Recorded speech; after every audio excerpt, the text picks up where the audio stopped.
Lina a disparu depuis le 23 septembre dernier. Et depuis, l'attitude de son petit ami Tao interroge.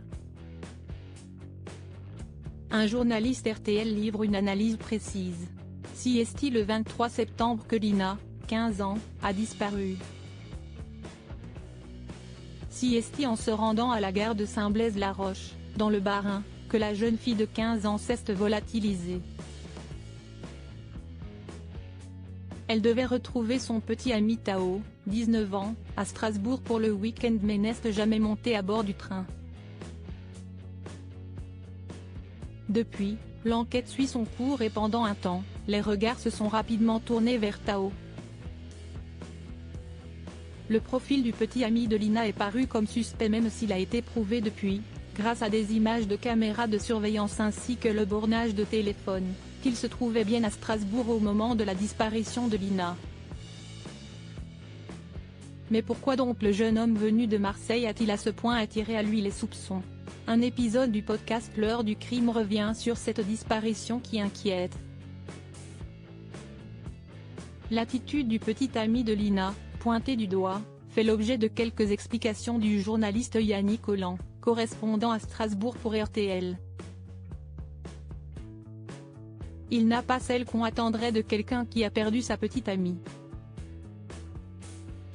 Il ne montre pas beaucoup d'émotion, a ainsi précisé le journaliste. Déjà lors des recherches, le jeune amoureux de Lina a attiré tous les regards sur lui. Tao aurait un comportement totalement différent, apprend-on.